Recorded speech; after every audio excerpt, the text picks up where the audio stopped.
안녕하세요. 예, 반갑습니다. 오늘도 아침부터 2교시, 3교시 모의고사, 하프 모의고사 치신다고 고생 많으셨습니다. 지난 단계까지 이제 과목별로 모의고사 다 끝났고, 이제 6주 과정 했습니다. 요 과정만 끝나면 저도 11월 중순부터 12월 말까지는 쉽니다. 물론 이제 질문하신 분들 이제 많죠. 시험 임박해서. 자, 여러분들도 1월 달부터 아니면 7, 8월부터 동영상 실강 들으면서 잘 따라오셨어요. 너무나 대견하고 너무나 존경스럽습니다. 사실. 오늘 답지 답안지에 적으시는 분들 보니까 약간 조금 연습이 필요한 분도 계신데 잘 적는 사람은 너무 잘 적어요. 몇몇 분한테 이제 제가 감동을 했고 계속 노력하시면 되고, 그 다음에 현재 자기가 많이 못 적고 실수하고 틀리고 그럴지라도 아직 시간은 많이 남아 있으니까 자신감 가지고 하는 겁니다. 알죠? 예, 끝까지 포기하지 않으면 되고, 실력은 백지 한 장 차이입니다. 알겠죠? 알죠? 그다음 여러분들 다 머리 좋고 다 인물 좋고 저보다 오히려 다 뛰어나요. 누구나 열심히 하면 합격합니다. 맞죠? 이승엽이 그랬나요? 은퇴하면서 노력은, 진정한 노력은 결코 배신하지 않는다, 이런 말 했잖아. 맞죠? 여러분도 마찬가지입니다. 노력하면 되고, 요령만 조금씩 익히시면 되고, 그렇게 하면 되고, 그 다음에, 저게 많이 동영상 들으시는 쌤들도 시험 시간이 60분입니다. 실제로 보니까 60분 안에 끝내시는 분도 계시고, 약간 부족한 사람도 있는데, 실제 시험보다는 좀 문제가 제가 좀 길고, 또 문항수도 많고 합니다. 그래도 60분 재놓고 시험 먼저 치고 해설 강의 들으시길 바랍니다. 꼭 그렇게 하시길 바라고요. 그 다음에 연휴 기간에 이제 질문이 많이 오는데 중복된 질문이 이제 오더라고요. 지난주에 하프 3회 할 때 제가 칠판에 분계를 이렇게 했어요. 사체 상한 있죠? 거기에서 이제 물음은 정확한 사체 상한 시에 분계를 하라, 해계 처리하라, 분계하라는 게 질문이었거든요. 그런데 제가 그냥 처분 손익 구하는 빠른 방식으로 해서 그냥 정확한 분계를 안 했다고 해서 해설지에 있는 상한 분계가 정확한 겁니다. 그게 답이니까 칠판에 제가 강의하면서 적었던 게 정답이 아닙니다. 그거는 약식으로 했던 겁니다. 그때 아마 현금이 98,000원이었고 여기 사채 할인 발행 차금이 3,000원이 대변적으로 오고, 그 다음에 사채가 10만원짜리였고, 그러면 얼마가 되나요? 여기 사채 상한 손실 1,000원, 이렇게, 요게 정확한 분계입니다. 그렇나요? 예, 공 하나씩 뗍시다. 예, 역시. 자, 사채가 1,000원? 1,000원이었죠? 요게 9,980원? 9,800원? 아까 제가 만원 안 적었나요? 10만원 적었네. 죄송합니다. 만원, 여기 1,000원, 언제 되구나? 3,000원. 300원. 요거는 100원이어야 되네. 예. 이렇게 하면 11,000원, 11,000원 되는 거네요. 그래서 제가 아마 그때 요거 이렇게 줄 긋고 동영상 하면 빼도 박도 못 하겠더만요. 찍어 보내니까 노트북 이렇게 해놓고 여기 아마 얼마 있죠? 9,700원 이렇게 적었을 겁니다. 분계를. 근데 그거는 약식으로 한 거기 때문에 정답이 아니라고요. 이런 계정 과목이 없으면 안 되잖아. 맞죠?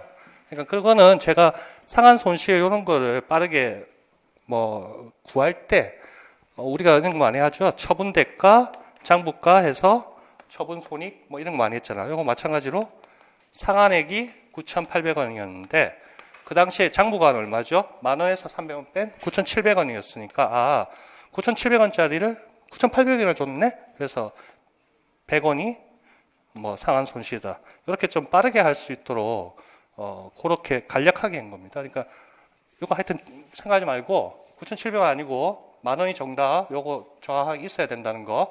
두 분 쌤이 카톡으로 사진 찍어 보내고 하더라고요. 요게 정답입니다. 됐고.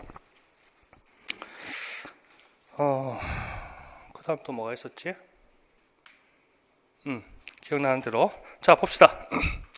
자, 하프 모의고사인데 우리가 먼저 이거 한번 봅시다. 이거 간략하게 한번 봅시다. 이거 다들 아시는 건데 2교시, 3교시잖아요. 당연히 알고 60분, 60분, 90분, 90분, 90분, 90분 맞나요?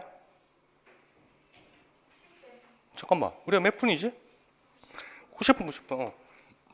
자, 2017학년 최근 거 보면 2점짜리 기입형 1번부터 8번, 서술형이 9번부터 14번.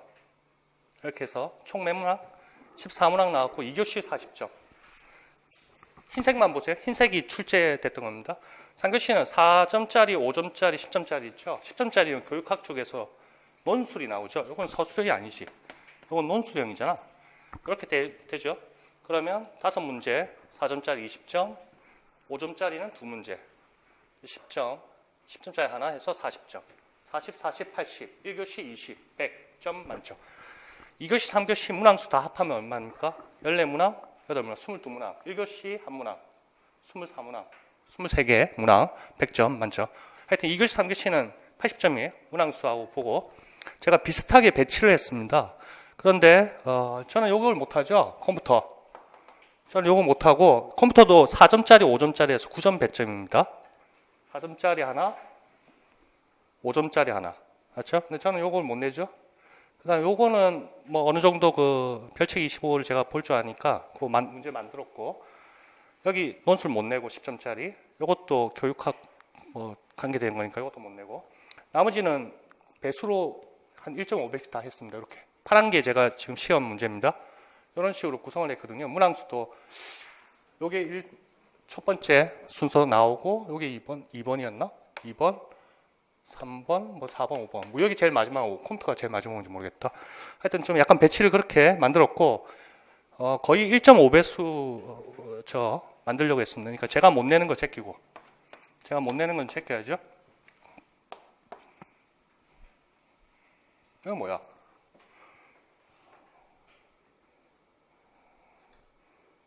컴퓨터? 여기 경영이 가야지.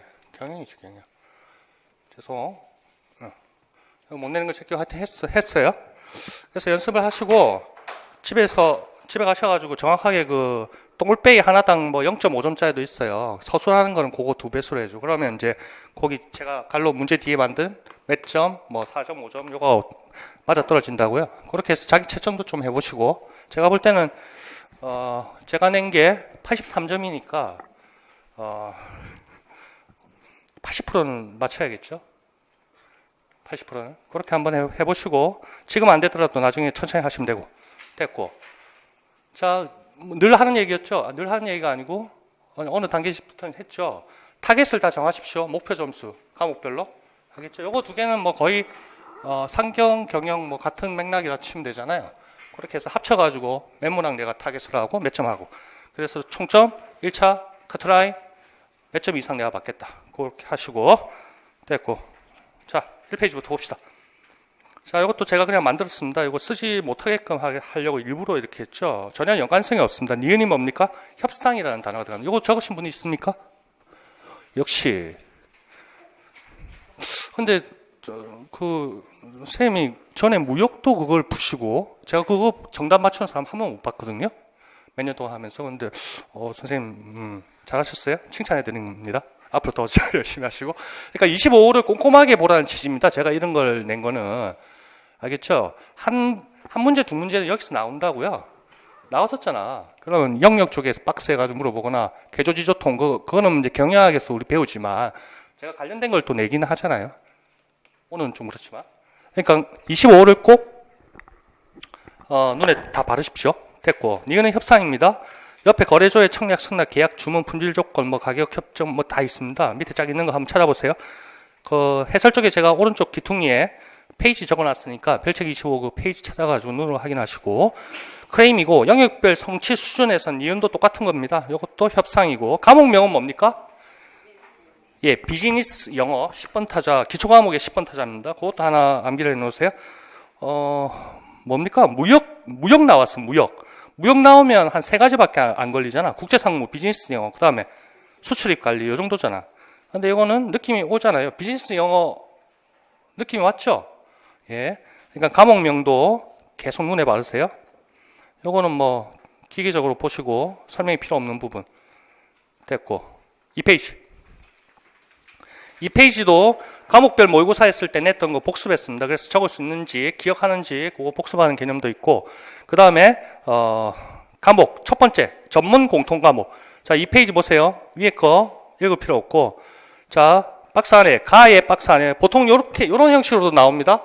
서술 몇 줄 이렇게 해놓고 가 진하게 해놓고 이렇게 해서 스토리 쫙쫙 해주고, 나 이렇게 해놓고 스토리 해주고, 밑에 작성 방식 가지고, 작성 방식에서 항상 우리는 이런 식이죠. 동그라미 동그라미. 저처럼 작성 방식에 저처럼 여기 1번, 2번, 3번 이렇게 안 나옵니다. 알죠?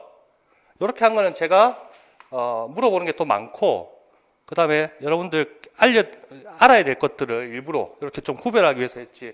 요거 번호 안 붙어요. 알죠? 예. 채점하기 편하고 뭐 좀 지금은 아직까지 연습 단계니까 그래서 했고. 뭔 얘기하고 있어. 다 됐습니다. 뭡니까? 성공적인 직업생활이죠. 어디에서 힌트가 있습니까? 전문 공통과목. 제가 줄 거 놨습니다. 시험지에는 없습니다. 줄 거 같은 문제 제가 여기서는 해설지에는 거 놨죠. 전문 공통과목 한 거죠. 성공적인 직업생활. 요거 못 적은 사람 없죠? 없어야 됩니다. 있으면 다음번에는 적으세요. 성공적인 직업생활 적고, 내용 쪽에 보면 일가 직업생활, 기업 산업활동, 뭐 근로관계 산업 이런 게 있습니다. 니은 쪽에 뭡니까? 그거를 밑에 나에 거기 니은을 참조하여 가에 니은에 갈로 안에 들어갈 걸 적어라. 문제가 그렇게 제가 만들었잖아요. 맞죠?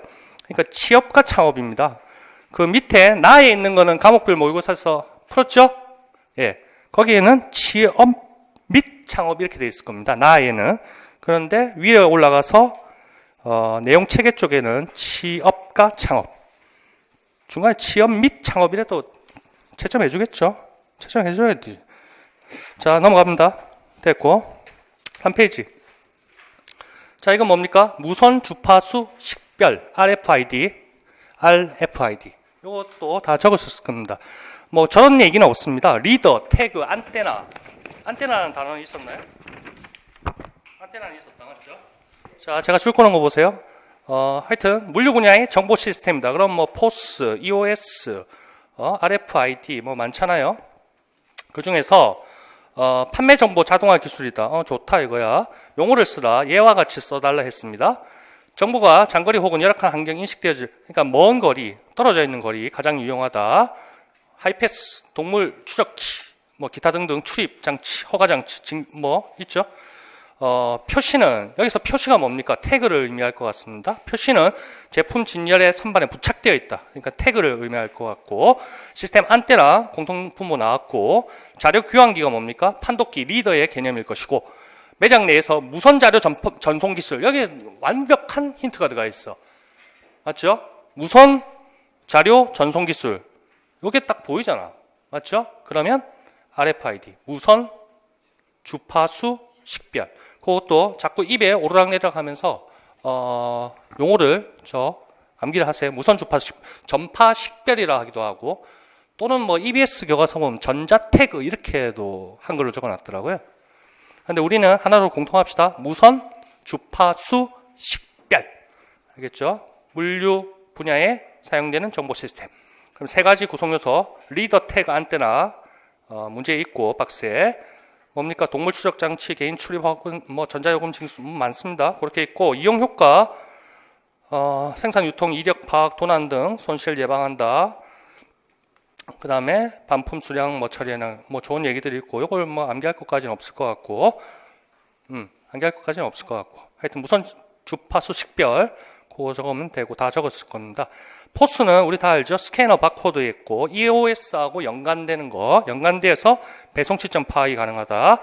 그 다음 판매형 교육비, 그 다음에 품절을 방지하고 신속한 상품 회전, 점포 사무 자동화, 작업을 단순화하고 가격 포착 작업을 절감하고, 비용 줄이고 시간 줄이고 효율적으로, 그런 것들 몇 가지 적을 수 있도록 해주세요. 소매 시점의 이점, 그러니까 이점들, 장점들, 이용 효과들, 이런 이점들 적을 수 있도록 연습 암기해 주시고, 포스하고 EOS 그 그림 머리에 떠오르죠?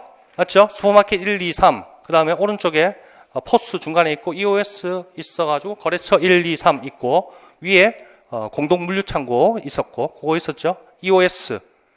그것도 암기를 해야 됩니다. 그 다음 밑에 문제에 POP가 있는데 그거 한번 읽어보시면 됩니다. 뭐 별건 아니고 위에 POP는 광고자를 좀 붙여야겠죠. 우리가 이제 편의점 가면 편의점 앞에 계산대 앞에 상품 진열해 놓고 그 광고해 놓고 하잖아요. 맞죠? 끼워 팔기도 하고 막 이런 거. 그런 게 POP 광고입니다. 구매 시점 광고. 그 다음에 POP 해가지고 이때는 프로덕션이 있습니다. 제일 뒤에. 그래서 생산 시점 관리 시스템. 그래서 제일 위에 문제 쪽에 있는 POP 등에 활용할 수 있다. RFID를 가지고. 그거나 거기서 POP가 아마 생산 시점 관리 시스템 이걸로 파악하시면 될 것 같습니다. 그냥 상식선상에서 보시면 될 것 같고 너무 진중하게 생각할 필요는 없을 것 같습니다. 자, 4페이지. 자, 2009학년도에 통화사업이 객관시킬 때 나왔습니다. 그거를 토대로 해서 나올 확률이 있습니다. 그래서 설명을 해놓고 용어를 적으라고 제가 했죠. 자, 밑에 하단 쪽에 2009학년도 기출문제를 봅시다. 2027번. 자, 다음에 설명하고 있는 한위험 관리 방법이었습니다. 보기 팩터링 통화사 통화 옵션 선물한 거래, 통화 선물 거래입니다. 여기서 이제 스와핑 우리 얘기 많이 듣죠? 그런 얘기들 한 번씩 들어봤을 겁니다. 근데 뭘 바꾸겠다는 겁니까? 통화, 원화와 달러, 원화와 엔화, 달러와 엔화. 이렇게 각국에서 자기가 가지고 있는 것을 상대방과 상호 교환하겠다는 겁니다. 교환, 스왑. 그래서 통화 사업입니다. 대상이, 목적물이 통화라는 얘기입니다. 통화 사업. 자, 최근 미국에서 시작됐다가 2009학년도 시험이니까 2008년도 말 시점이겠죠. 미국에서 시작된 금융위기로 세계 각국 수출입 기업들이 급속한 한위험에 노출되었고 통화가치 안정을 도모하기 위해 각국 정부는 중앙은행 차원에서 자국 통화를 상대방 통화 맞바꿔 예치. 자, 통화 대 통화를 맞바꿔 예치.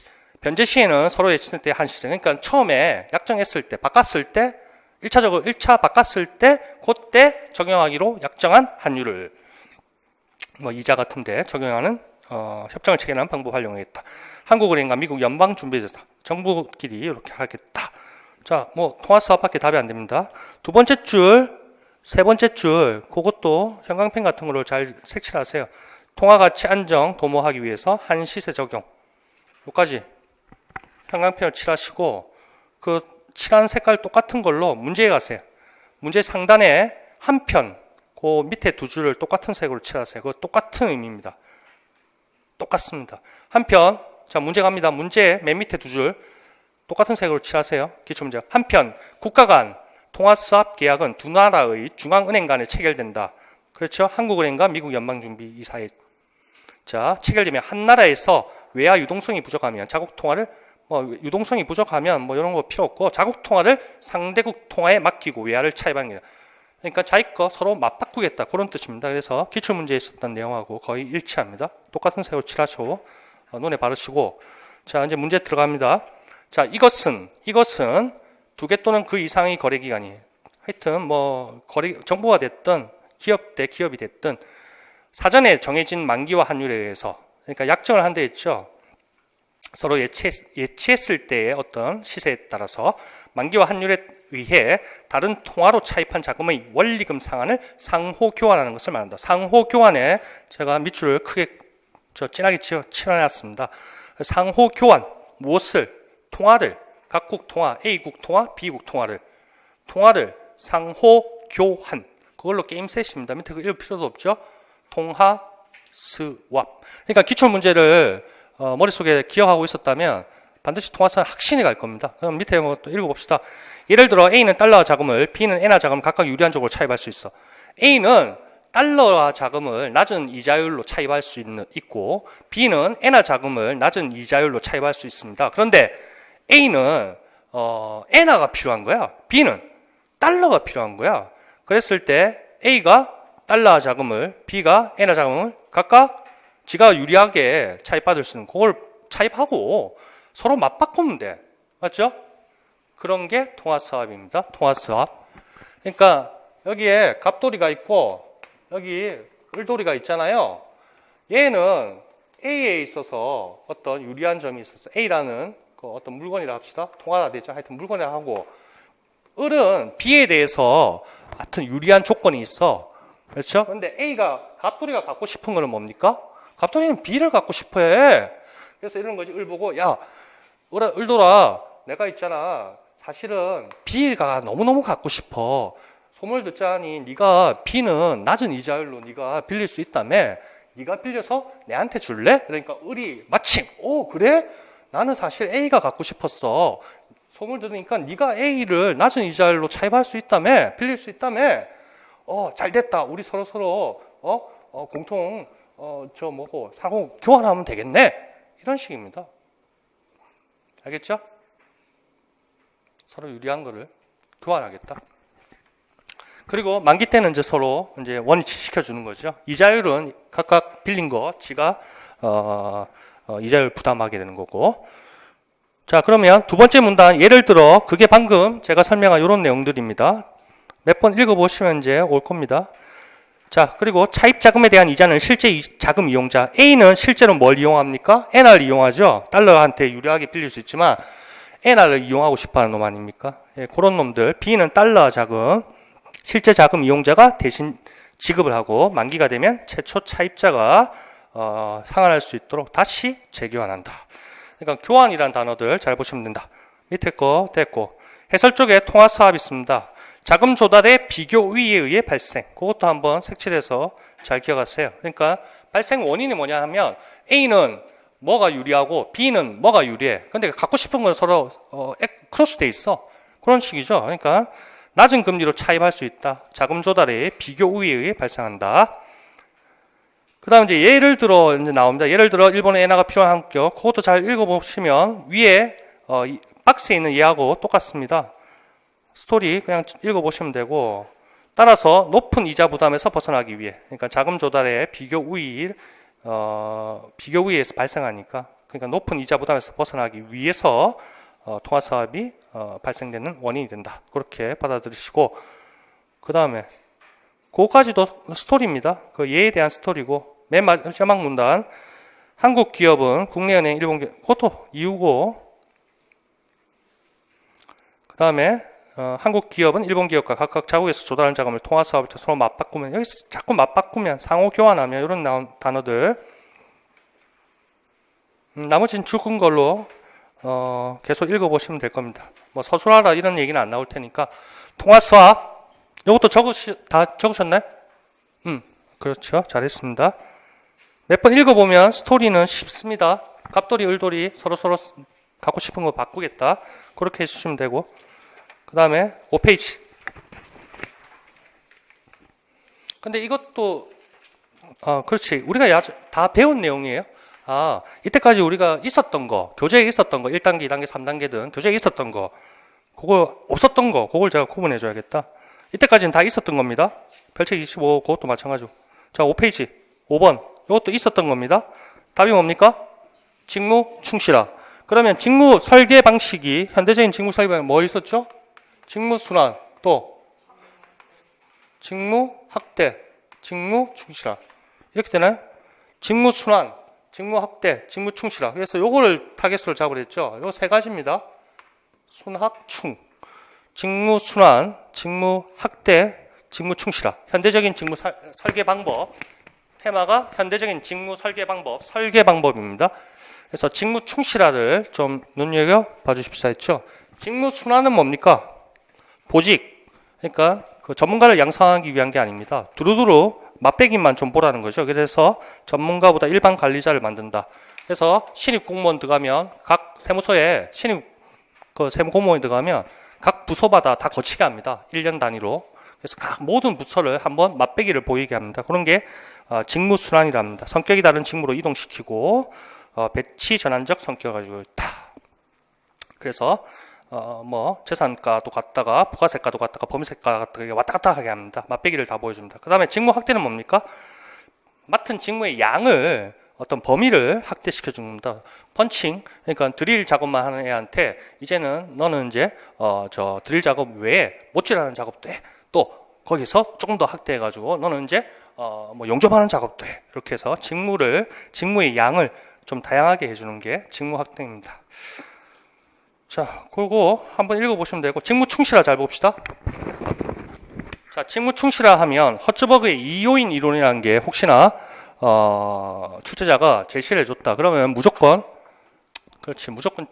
직무 충실화 적을 수 있어야 됩니다. 직무 설계 방법을 테마로 해서 조건사항에 허츠버그의 2요인 이론이 나오면 무조건 직무 충실합니다. 그러면 허츠버그의 2요인 이론인 게 동기부여 이론이거든요. 허츠버그가. 그러면 2요인에서 무슨 요인이 있습니다. 그것까지 뭐였죠? 무슨 요인? 동기요인. 맞습니다. 예, 동기요인, 위생요인. 그런데 우리는 지금 뭘 논하고 있습니까? 직무 설계 방식이잖아요. 그러니까 직무의 내용 같은 거나 이런 걸. 그러면 동기요인이 뭐죠? 직무 내용. 직무의 내용. 위생요인이 뭐죠? 환경이지. 환경 이렇다. 그래서 어떻습니까? 직무의 내용을 높여주면 동기부여가 돼서 만족이 그만큼 커집니다. 이런 식으로. 근데 위생 요인 어떻습니까? 불만족 요인이거든요. 그래서 요거는 제거를 해줘야 된다는 얘기죠.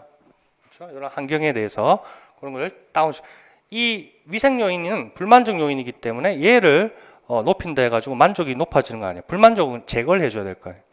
그래서 이런 용어들 동기요인, 위생요인, 환경이고 직무 내용이다. 그래서 여기에 포커스를 둡니다. 허츠버그의 2요인 이론 중에서 이쪽 부분에 포커스를 두는 거죠. 직무 충실화가. 자, 허츠버그 2요인 이론 기억하시고 동기요인은 직무 내용에 관한 요인입니다. 그래서 그것이 만족을 시켜주는 어떤 요소가 된다, 요인이 된다. 위생요인이라고 이제 또 그것은 환경이더라. 그래서 불만족 요인이기 때문에 제거시켜야 된다. 자, 허츠버그 2요인에 기초한 이론이 직무 충실하다. 동기부여하기 위해서 직무 내용이 동기요인했잖아. 직무 내용을 그 자체가 어떤 도전감, 성취감, 안정감 뭐 다 좋아. 책임감, 발전, 성장이라는 단어 잘 보세요. 성장. 개인의 성장에 대한 기회를 제공할 수 있도록 재구성돼야 한다.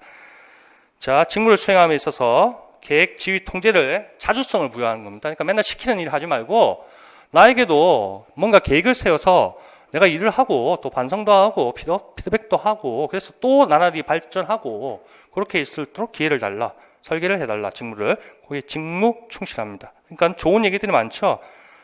자신의 성과를 계획 실행 스스로 하게끔 자주성과 뭐 거기에 따른 책임은 부여해야 될 거 아니에요. 책임을 또 가질 수 있도록 관리적 기능까지 위임한다. 직무를 질적으로 재정의하고 재구성하는 것이다. 그것도 내용 잘 보세요. 직무를 질적으로 재정의하고 재구성하는 것이다. 자, 장점은 직무 충실화, 종업원의 성장과 의미 있는 작업 환경에 대한 기회를 제공한다. 하여튼 개인의 성장, 만족, 도전감, 성취감, 안정감, 책임감, 발전, 이런 것들. 됐죠? 그 정도 하시고, 위에 문제를 가봅시다. 자, 직무 설계 방법, 무엇에 대한 설명인가? 답은 직무 충실화 다 적었을 겁니다. 다 적으셨죠? 네. 자, 전통적인 직무 설계 방법과는 달리 직무 성과가 직무 수행에 따른 경제적 보상. 경제적 보상은 두 요인 중에 뭐겠습니까? 위생 요인. 네, 잘 얘기하셨습니다. 경제적 보상, 급여 이런 거는 나를 만족시키는 요인. 나는 도전감, 성취감 내 안에서 그런 거기 때문에 경제적 보상 같은 거는 위생 요인이 되는 거죠. 허츠버그에 따르면 개인의 심리적 만족에 그러니까 직무 수행에 따른 경제적 보상보다도 개인의 심리적 만족이 달려있다는 전제하에 직무 수행의 내용과 환경을 재설계하는 방법이다. 자, 직무의 내용을 재설계, 환경을 재설계 어디서 많이 들어봤죠? 두 번째 동그라미, 특히 다양한 작업 내용이 포함되어 보다 높은 수준의 지식 기술 요구돼요. 그러니까 자꾸 발전하겠지, 성장하겠지, 지가 학습해야 될 테니까 작업자에게 자신의 성과를 계획, 실행, 통제할 수 있는 자주성, 책임, 밑에 읽었던 내용들, 개인의 성장과 의미 있는 작업 환경에 대한 기회 제공, 직무 내용을 재편성. 됐습니까? 재설계라는 단어가 어디서 본 것 같습니까? 누가 말해주세요? 그렇죠. 이제 너무 잘하신다. BPR, 비즈니스 프로세스 리엔지니어링 또는 RE 이렇게 하기도 하죠. 맞죠? 거기에 재설계라는 단어가 나왔습니다. 맞죠? 무엇을? 업무 수행, 프로세스, 업무 수행 과정을 은행 업무 있었죠? 열몇 시간이었는지 며칠 하던 거를 단 7시간 했다는 거. 자, 생각나서 얘기했고 직무 충실화 적을 수 있도록 하시고 6페이지. 자, 요거 좀 깁니다. 실제 시험에서는 이렇게 길지는 않을 겁니다. 근데 많이 알려드리기 위해서 했습니다. 다음 제가 지금 하품 모의고사인데 좀 문제가 깁니다. 그리고 작성 방법이 똥땡이가 많죠. 그거는 실제 시험 대비하는 거기 때문에 실제 시험은 모의고사, 기출 문제 다 분석하셨겠지만 그렇게 길지는 않습니다. 자, 지금 연습하는 차원이니까, 공부하는 차원이니까. 수표에 대한 선생님, 수표입니다. 테마가. 그 다음에, 기억에, 갈로 기억에, 그 다음에 니은 이 수표 용어 적어냈습니다. 자, 선생님이 당좌 수표 했습니다. 당좌 수표 우리 알고 있죠? 은행과 당좌 거래 계약 체결하고, 당좌 예금 잔액 범위에서 은행으로부터 수표 용지 받아가지고, 이제 수표를 발행하는 것이다. 그렇다면 당좌 예금 잔액을 초과하는 수표를 발행할 수 없는 것인가요? 이렇게 학생의 의문을 가지고 선생님한테 물어봤습니다. 만약에 무슨 계약?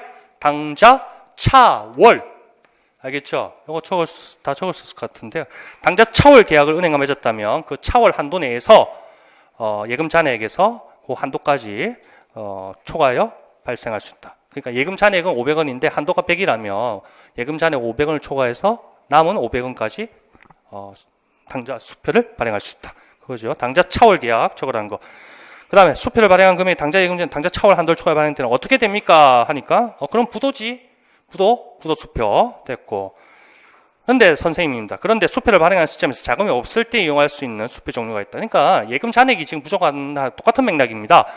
야근 내가 돈이 없을 때, 자금이 없을 때, 그러니까 그 말이 뭡니까? 은행에 당좌 예금의 잔액이 부족할 때, 그거 똑같은 맥락이고, 니은 수표를 이용하게 된다. 니은 수표는 발행인이 실제 발행일 이후의 미래의 날을 발행일로 수표 용지에 형식상 기재하여 발행한 수표다. 뭐죠? 선일자 수표. 똑같은 말이 뭐 연수표, 앞수표, 선수표 그거 다 해놨습니다. 정답에. 저는 선일자 수표로 암기하겠습니다. 선일자 수표 하면 됩니다. 예, 네. 그럼 소지인이 수표상의 발행일자 도래에 대한 수표를 은행에 제시할 수 없이 당연하겠지. 대금 결제를 일시 연기할 목적. 그러니까 뭡니까? 자금을 대금 결제 지급제 시간도 늦추게 되고 자금이 일시적으로 부족할 때 쓸 수 있는 수표의 종류다. 선일자 수표 암기합시다. 이거 적으셨나요? 예, 선일자 수표는 제가 처음 한 내용입니다. 맞죠? 이제 처음 한 거 나왔습니다. 선일자 수표 한 번도 안 했습니다. 그 다음 뭐 있나요? 행선 수표 있죠? 그거는 문제 만들려면 행선 이런 단어가 들어가야 되니까 뭐 주는 문제 아니에요. 그렇게는 안 되겠더라고요. 그러니까 일반 행선 수표 있고 뭐 특정 그거 뭐 서술하라고 못 나올 거 아니에요. 용어적으로 했는데 그거를 설명하기 위해서는 행선일 것 같다 이런 말이 들어가야 되니까 그건 안 될 것 같고 나머지 뭐 송금수표 같은 게 있습니다. 송금수표. 송금수표 하면 어디에서 우리가 연상이 됩니까? 어떤 파트에 있을까요? 송금수표. 무역대금 결제방식. 공부 많이 하시는데 거기에 송금수표라는 내용이 있어요. 무슨 TT 방식, 뭐 송금 방식, 뭐 DD 방식 있어. 저도 정확하게 잘 모릅니다. 근데 거기에 송금수표라는 게 있고 나중에 한번 정리를 한번 해볼 겁니다. 제가 문제 만들 겁니다. 송금 방식하고 신용자금 방식, 주신 방식 뭐 이런 거 섞어가지고 합니다. 그것도 정리하고 됐고 선일자 수표 밑에 읽어보시면 되고 당좌 수표 박스에 있는 거 옛날에 했던 거 그대로 복사한 거고 자 당좌 수표에 당사자가 몇 명입니까? 발행인, 지급인, 또 소지인. 자 당좌 수표에 지급인은 반드시 수표법에 의해서 은행이어야 합니다. 알겠죠? 그 다음에 혹시나 좀 첨부하고 싶은 분이 있으면 당좌 수표에 수표에 법적으로 기재돼야 할 요소가 있습니다. 6가지인지 아마 정확히 모르겠네요. 그거 한번 찾아가지고 옆에 한번 적어보세요. 그것까지는 좀 뭐 너무 할 것 같은데 한번 혹시나 모르니까 제가 나중에 프린트 해드릴게요. 그렇지. 혹시 모르니까. 자, 선일자 수표 기억하시면 됐고. 그러니까 뭡니까? 지금 현재 오늘 10월 8일, 오늘이죠? 현재죠? 현재 이 시점에서 수표 용지를 뿌르륵 해가지고 사인하고, 여기 사인해가지고, 사인했어. 사인하고, 기명날인 했어. 그런데 여기에 실제로 발행일은 언제로 돼 있다는 겁니까? 예를 들어서 극단적으로 11월 8일 이렇게 돼 있는 거예요. 실제 10월 8일 날 종이 발행해가지고 던져줬는데 종이 쪼가리는 11월 8일 돼 있어. 그러면 얘가 들고 있는 소지인은 은행에 제시할 수 있어 없어? 왜? 발행일이 11월 8일인데 지금 현재는 10월 8일 9일인데 은행에서 이거 뭔 소리 하고 있어? 이러겠지. 가져가! 이러겠죠. 알겠죠? 만약에 10월 9일, 10일 시점에 11월 8일자가 발행일자인 수표를 들고 와서 지급 제시해서 은행 보고 돈 내놔라 하면 은행이 돌아가세요? 이러겠지? 12월 8일 이후에 와 이러겠죠. 자 됐고 그럼 살짝 됐고 7페이지. 자, 이 문제가 그냥 알려드리고 싶은 내용이 있어서 이렇게 만들었는데 트집을 잡으려면 한도 끝도 없이 트집을 잡을 수는 있을 겁니다. 그런데 제가 알려드리고 싶은 내용이 있었기 때문에 조금 수정을 했죠. 제가 손을 좀 봤습니다. 자, 봅시다. 자, 요거 봅시다. X1년도에 포괄손익계산서에 요거 이제 지워도 되겠다. 자, X1년도에 포괄손익계산서에 기타 포괄손익 매도, 평가, 이익이 X1년도에 100원이었습니다. 그래가지고 뭐 딴 거 없다 칩시다. 그러면 X1년도 말에 BS의 자본의 기본 후에 매도 평가 이익은 얼마가 있는 겁니까? 그 이전은 없었다. 없었다고 하면요. 다시. 최초 발생. 자, X1년도 중에, 그러니까 포괄손익계산서를 보니까 기타 포괄손익에 매해파 뭐 있잖아요. 재평가 잉여금도 있고, 지분법 자본. 자, 100원이 발생했어. 그 이전은 없었어. BS의 자본에, 머리 떠올려. BS의 자본에 자본금, 자임금, 자본조정, 기타 포괄손익 누계. 거기에 이제 항목들이 매도 가능증금 평가, 이익, 누계액이 지금 얼마가 BS에 있다는 얘기입니까? 100원이 있다는 얘기지. 그 말을 듣고 싶었어요. 그럼 BS에도 X1년도 말에 여기 자본에 기본 후에 매도의 평가 이익이 100원이 있었다는 얘기죠. 여기까지 됐고. 그럼 X2년도에는 포괄손익계산서 X2년도 손익계산서는 1월 1일부터 12월 3일 당일 기간이죠. 기타 포괄손익이 매도 가능증권 평가 이익이 이때도 100원 발생했어. 됐나요? 한 해 기간 X2년도에. 그럼 X2년 말 BS의 자본의 기본 후에 매도는 얼마 있습니까? 평가 이익은 200. 예. 요게 이제 단기에 발생한 거죠. 요 100. 요게 단기에 포괄손익계산서에 열고 있는 요 숫자잖아. 그러니까 누적된다. 이 개념입니다. 자, 그거밖에 안 되고, 문제는 우리가 옛날에도 많이 풀어봤던 그런 형태입니다. 자, 읽어봅시다. 공공회사 17년 12월 31일로 종료되는 회계연도에.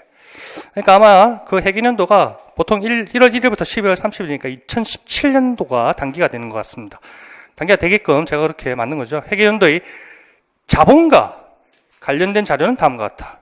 자본과 관련된 자료였습니다. 자본의 구성, 뭐 계정과 뭐 이런 얘기가 아니고 자본과 관련된 자료들은 다음과 같다. 단 재평가 잉여금은 전액 단기에 증가한 금액이고, 그러니까 누적된 금액이 없었다는 거지. 기본 후에 매도 가능 금융자산 평가이익 5,000원 중 밑에 이제 박스에 살짝 보니까 5,000원 돼 있죠. 그 중에 정기분은 3,000원이다. 그거 잘 체크해 놓으세요. 행간표에 칠해 놓으세요.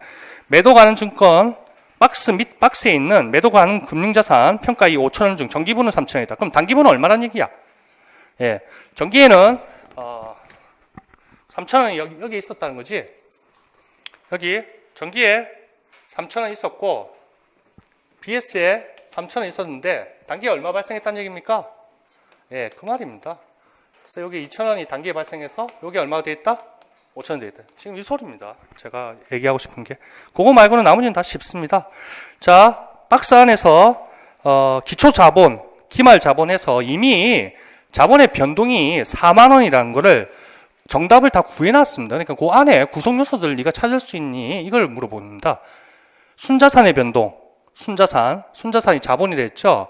순자산의 변동은 1년, 15년, 그러니까 기초 기말에서 순자산의 변동은 4만 원이라고 이미 결론이 나와 있습니다. 자, 순자산의 변동 원인은 크게 두 가지입니다. 뭐였죠? 무슨 거래? 예, 맞습니다. 자본거래와 손익거래입니다. 그러니까 4만 원이 증가한 요인을 제가 그 풀어놓은 방식 때는 좀 복잡하죠? 눈에 띄게. 그러니까 제가 푸는 방식이 있었죠, 예전에. 그렇게 한번 그려보면 됩니다. 밑에 그 박스로 있는 그림은 이해만 하시면 되고, 여하튼 4만 원이 순자산이 증가했고 자본이 증가했다는 것은 이미 게임셋 첫째 줄 박스 거기에서 이미 결론이 났습니다. 4만 원 증가했다. 22만 원이었는데 18만 원이었는데 20만 원 됐으니까. 그 구성 요소가 이제 자본거래가 있고 손익거래로 인해서 순자산이 증가했다. 손익거래. 손익거래는 또 어떤 거래? 기타 포괄 당기순이익, 그러니까 실현된 당기순이익으로 인한 당기순이익으로 인한 손익, 그 다음에 기타 포괄이익이라는 미실현된 이익으로 인한 포괄손익계산서니까 이게 기타 포괄이익으로 인한 요거는 당기순이익으로 인한 이렇게 두 가지로 분류가 되는 거죠. 자본거래는 무상증자 이런 거는 자본 계정 쪽에 하나는 줄고 하나는 느는 거니까 순자산이 변동하고는 전혀 관계가 없는 거야. 그런 문제 있었죠? 맞죠? 자, 자본거래는 뭡니까? 현금 배당은 유상증자. 우상증자는 안 되죠? 유상증자입니다. 유상증자는 플러스 시켜주고, 그 다음에 현금 배당은 밖으로 현금이 나간 거 아니야? 자산이 감소한 거 아니야? 요 두 개만 잘 기억하고 있으면 됩니다. 플러스 유상증자, 현금 배당. 자, 하나씩 기억해 봅시다. 4만 원이라는 건 이미 결론이 났죠? 뭐 조금 애매하지만 엉성하지만 첫째 줄 기초 기말로서 이미 결론이 꽤 났어. 더 이상 뭐 너무 복잡하게 생각할 필요 없어. 오버하면 안 돼요. 유상증자가 얼마를 했습니다. 이것도 2017년 한 해 중에 유상증자라는 뜻으로 해석하면 됩니다. 얼마? 플러스 4만 원이죠. 현금 배당이 얼마죠? 마이너스 2만 원이죠. 그럼 자본거래에서 얼마가 늘어났습니까? 플러스 2만 원이죠. 맞나요? 예, 요거 두 개 합하면 자본거래에서 플러스 2만 원 맞습니까? 전체가 플러스 4만 원이고, 그러면 손익거래에서 얼마가 돼야 되나요? 뭐 결과적으로 플러스 2만 원 이미 답 나왔네. 아, 그거 오타 있었다. 자, 오타 수정해 드릴게요. 플러스 2만 원 이미 게임 셋이네. 기타 포괄이익은 골라내봅시다. 기타 포괄이익은 두 가지가 있네. 하나 재평가부터 해봅시다. 유형자산의 재평가에는 전기권 없었어. 단기 처음으로 최초 시작돼서 얼마나 했지? 6,000원. 그 다음에 매도 가능 증권 평가 이익이죠. 근데 여기서 BS에 있는 누적액이 지금 5,000원이 됐고 정기께 3,000원이었으니까 단기 발생한 건 얼마나 얘기지? 예. 요겁니다. 요 문제만 해달라는 겁니다. 요게 포괄손익계산서에 2,000원이잖아. 그러니까 손익거래로 단기에 증가한 거잖아. 그래서 순자산이 얼마큼 늘어난 거 아니야. 자본거래로 단기에 얼마나 순자산이 늘어나. 손익거래는 그 자체가 단기 일정 기간 동안이니까. 그래서 요걸 주의해달라는 겁니다. 요거. 그래서 제가 총 꼬아놨습니다. 그럼 기타 8,000원이니까 단기 손익이 얼마죠? 예, 플러스 12,000원. 게임 스톤 다 끝난 겁니다. 자, 단기 손익은 12,000원 주고 총 포괄이익은 얼마입니까? 총 포괄이익 2만 원이지. 이거 다 이미 끝난 거 아니야. 단기 손익, 손익계산서, 포괄 손익계산 구조, 단기 손익, 기타 포괄이익, 총 포괄. 두 개 더하면 총이 되네. 총 포괄이익. 그러면 2만 원. 됐죠? 그렇게 하시고 그 그림 같은 거는 뭐 제가 그려놨는데 보시면 되고, 기초자본 18만 원에서 기말자본 20만, 중간에 그림입니다. 그림 박스로 된 거. 기중변동 4만 원을 제가 그렇게 그냥 끼워 맞췄습니다. 자본 쪽에 이제 넣어 본 거죠. 그거는 이미 결론이 났으니까 기타 포괄 손익에 3,000원에서 11,000원 된 거, 8,000원 된 거니까 2,000원 더하기 6,000원이었다. 그것만 좀 구별해 주십사. 단기 순이익은 이러한 순자산 증분으로 인해서 끼워 맞추게 하면 12,000원 바로 나오고 됐고, 포괄 손익 계산서 매도 가능 증권 평가 이익이 왜 2,000원 됐는지 이제 알겠죠? 누적액은 5,000원이었는데 전기까지 3,000원이 쌓여 있으니까 단기에 발생한 건 2,000원이었다. 손익계산서 1월 1일부터 12월 30일까지 단기간에 영업성과다. 영업성과? 그러니까 기타 포괄 손익 종류 매해파 있었고, 재평가 이익은 유형이나 무형자산에 대한 재평가 이익입니다. 유형이나 무형자산에 대한 재평가 이익은 그 두 개. 다른 자산 얘기 안 할게요. 괜히 헷갈립니다. 지금 보자면 뭐 있다는 것만 알면 되고. 됐고, 오타 있죠? 예, 포괄 해설 쪽에 해설 밑에 정답 해설 그 박스 세 번째 동그라미 포괄일 2만 원, 단기 순이익 9,000원이 아니고 12,000원. 그 다음에 5,000원짜리를 그 뒤에 5,000원짜리 2,000원 그렇게 얹혀주시면 됩니다. 다시 오타 정답 밑에 해설 밑에 박스 동그라미 3개 중에 맨 밑에 동그라미 단기 순이익을 9,000원을 12,000원으로, 그 다음에 옆에 기타 포괄 손익 중 5,000원을 2,000원으로 그렇게 얹혀주면 됩니다. 자, 이거는 제가 문제를 수정하는 바람에 오타가 생겼네요. 죄송합니다. 8페이지. 자, 이것도 문제를 잘 읽어주시면 됩니다. 이거 이제 지울까요? 네, 지웁시다. 지워. 과감하게 지워. 오늘 어떻나요? 하프 모의고사 과목별로 치시다가 여러 개 이제 각 과목들이 섞이니까 어떻나요? 신선한가요? 할만하죠? 재밌죠? 너무 재밌죠? 그러니까 요쪽 과목별로 치면 해계만 막 머릿속에 탁 생각 자리 잡고 있잖아요. 무역만. 그러다가 지금 각 과목이 있어. 별책 25도 있어. 그러니까 너무 재밌죠?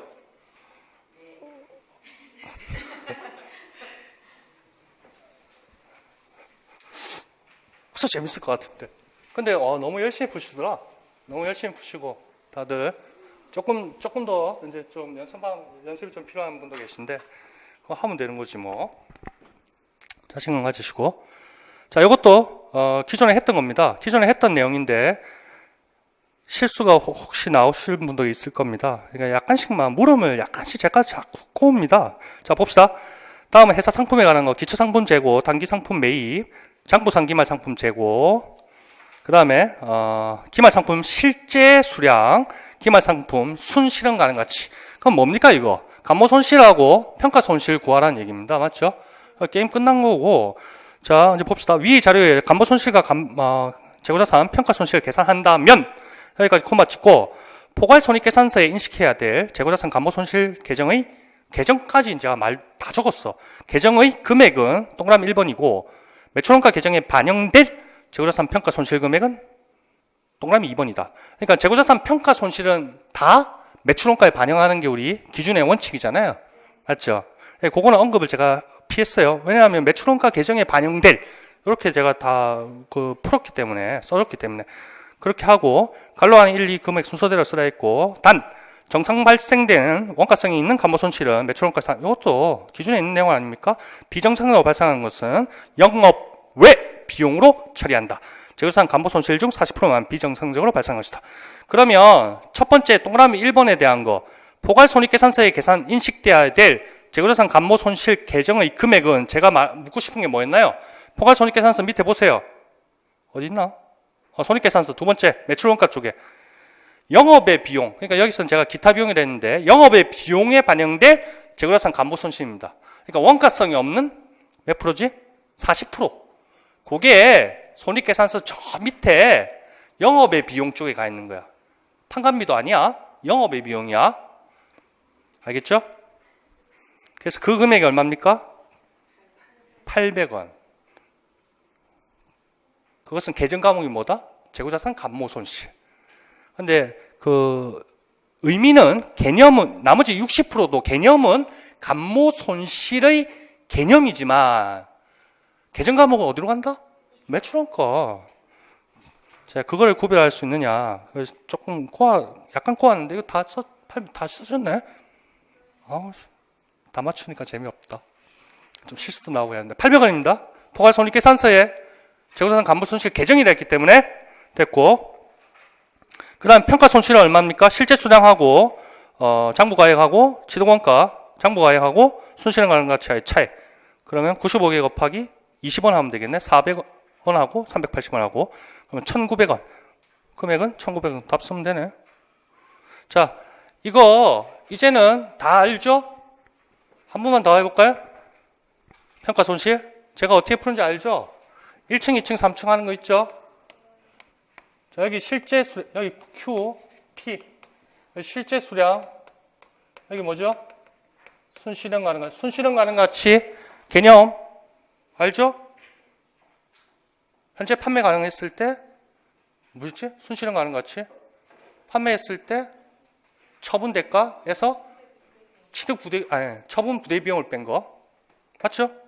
그렇게 쓸 수 있도록 예전 다른 프린트에 다 있을 겁니다. 저도 이제 뒤돌아서 까먹거든요, 사실은. 여러분들이 저보다 더 잘해요. 저는 그래서 아침에 막 공부하잖아요. 근데 어디에 뭐가 있다 이런 건 잘하니까. 책을 많이 보니까. 그래서 아침에 다 발라야 됩니다. 제가 늘 강조하죠. 그러려면 어떻게 해야 됩니까? 자, 이거보다 더 중요하다. 그러려면 어떻게 돼? 줄여요. 자꾸 줄여. 자꾸 많아지면 안 돼요.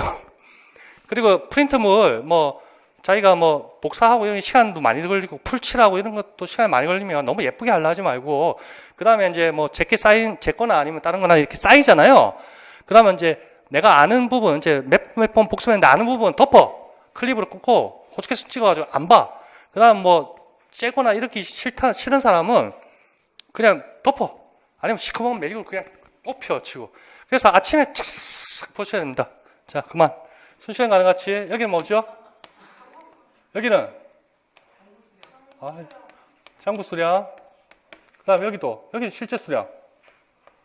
이게 내가 맨날 헷갈려. 여기는 뭐 취득원가 P 이렇게 되는 거죠. 요게 요 차이가 뭐 수량의 차이니까 재고자산 감모 손실의 의미를 가진다 했고, 실제 수량이 취득원가 손실을 가지는 차이니까 요게 뭐다? 재고자산 평가 손실의 의미를 가진다 했고, 감모 손실은 두 가지로 있어서 원가성이 있는 거 없는 거. 원가성 있는 거는 뭐다? 계정 과목이 매출원가에 이제 포함되는 거죠. 평가 손실은 재고자산 평가 손실 매출원가 계정 과목으로 가서 매출원가에 되는 거고, 맞죠? 자, BS에 어떻게 됩니까? 여기 재고자산 있고 밑에 계정 과목이 뭐죠? 빨리.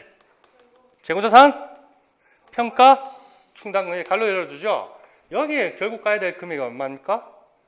1번. 예. 너무 좋습니다. 그러니까 2번, 요게 2번이란 거야. 2번에서 1번, 요 왁구가 그대로 여기 BS에 가는 겁니다. 자, 눈으로 확인해 봅시다. 자, 위에, 로마자 1번, 2번, 3번. 2번, 3번 보세요. 38,000원, 36,000원. 보이시죠? 38,000원에서 1,900에서 재무상태표 4번에 36,100원을 갔죠. 그러니까 요, 결국 1층에 있는 요 값이 여기에 가야 되는 것이지. 그러니까 평가 손실, 여기 차이가 이제 나오는 것이고. 알겠나요? 됐고. 그 다음에 감모 손실, 이제 영업의 비용, 비정상인 간다 했고, 고객 포괄 손익계산서의 기타 비용 또는 영업의 비용으로 간다는 거. 됐죠? 그 다음에 매출원가 이거 아직도 조금 감옥하면서 언제는 다 알 거야. 우리 매출원가 기초, 단기 매입, 기말 재고잖아요. 그러니까 매출원가에 요거는 플러스, 요거 마이너스 항목이잖아. 그러니까 전체 판매 가능한 재고에서 여기가 매출원가잖아요. 여기 기말 재고고, 매출원가에 반영 안 될 놈만 빼주면 되는 거 아니야. 큰 그릇에서 매출원가에 포함 안 되는 걸 빼주면 돼. 그게 뭐지? 비정상 감모. 맞죠? 그 다음에 기말 재고는 이미 36,100원으로 돼 있다는 얘기는 평가 손실 반영된 금액이잖아. 맞죠? 그것만 덜어내주면 나머지는 다 자연스럽게 매출원가에 포함되는 거 아니야. 되겠습니까? 그래서 이 그림을 제가 예전에는 상세하게 설명했는데 요새는 잘 안 합니다. 여기 첫 번째 매출원가 18만 원 된 게 몇 층에 있는 겁니까? 3층에 있는 금액입니다. 3층. 맞나요? 2만 원, 그러니까 장부재고 4만 원. 3층에 있는 4만 원이 반영된 게 매출원가가 18만 원입니다. 기초 2만 원, 단기 매입 20만 원에서 장부재고 3층에 있는 거 4만 원 빼서 18만 원 된 거. 여기에서 요거 매출원가 맞잖아요. 여기에서 원가성이 있는 거 있죠? 감모 손실 중 원가성이 있는 거. 정상감모 포함돼야 될 거고, 그 다음에 평가 손실 이것도 매출원가로 늘려줘야 된다는 거예요. 그래서 3층에 있는 놈에서 3층에 있는 기말 재고를 반영한 매출원가에서 정상적인 감모 요거를 매출원가, 노란색이 매출원가입니다. 더해줘야 되고 늘려줘야 되고, 평가 손실도 매출원가에 반영된다고 했었잖아. 이렇게 늘려줬다는 얘기야.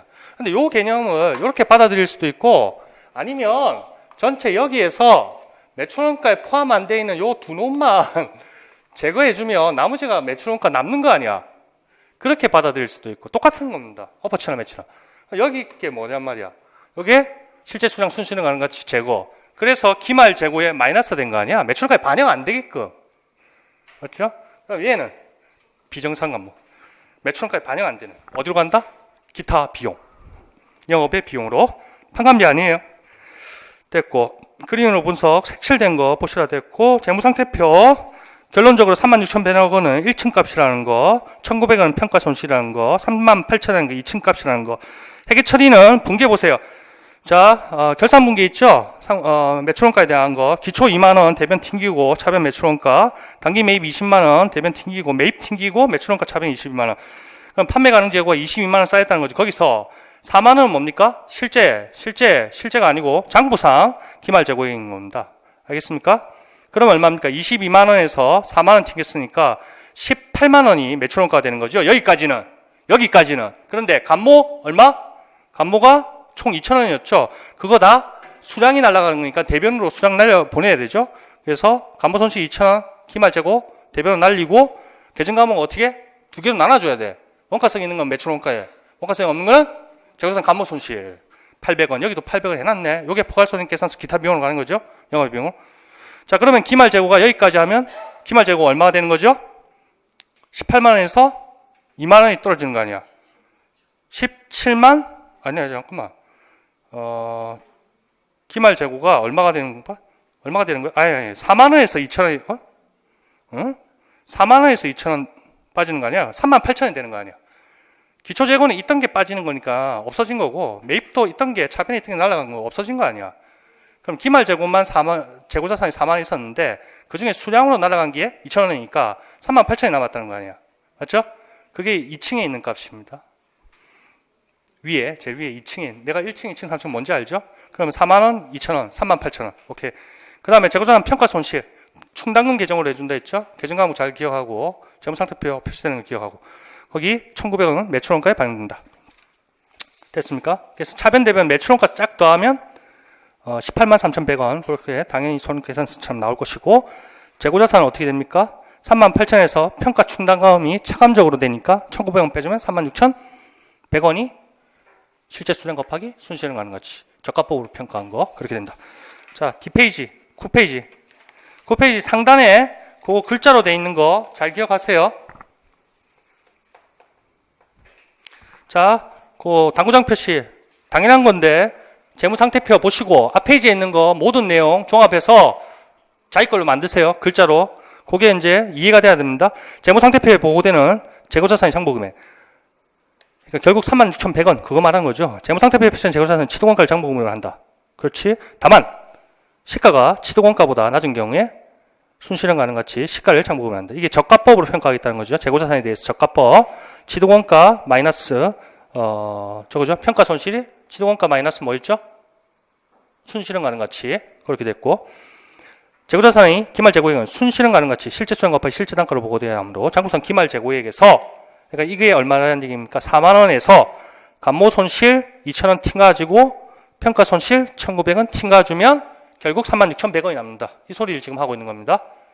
됐고, 순실현 가능 같이 추정 판매 대금에서 판매 시는 정상적으로 발생하는 추정 판매 부대 비용을 빼준 금액. 거기에 순실현 가능 같이 제가 또 적어놨네요. 그거 잘 보시고, 판매 시점에서 재고자산일 때 순실현 가능 가치였죠? 맞나요? 손상했을 때는 뭐였나요? 횟수 가능 가액 2개 중에 큰 금액 뭐? 사용 가치 또 순공정 가치. 언제 잘 하신다. 잘하시고, 재고자산은 판매 목적이기 때문에 순실현 가능 가치야. 현재 판매한다고 가정했을 때, 추정했을 때 판매한다고 순실현 가능 가치 됐고, 9번은 이제 안 풀어도 되겠죠? 이런 건 다 하죠? 넘어갑니다. 기호 맞추게 하면 되는 겁니다. 특별한 게 뭐 있나요? 자, 재무 비율은 꼭 나와야 됩니다. 요번에 좀 쉰 것 같아. 한 2년 쉰 것 같아. 재무 비율 꼭 봐주세요. 근데 복잡한 건 안 나올 겁니다. 문제 속에서 부분 물으면 나올 거예요. 유동 비율 모르면 200% 찍고, 진짜 못한다 이러면 200% 찍으세요. 어쩔 수 없어. 그리고 나머지는 뭐야? 나머지는 힌트들이 다 숨어 있어. 그러니까 변수들 머릿속에 공식 일단 옆에 적어놓고 하나씩 찾다 보면 다 되는 겁니다. 어렵게 생각할 필요 없어요. 알겠죠? 이것도 해보시면 되는 거고. 10번. 좀 쉬었다 할까요?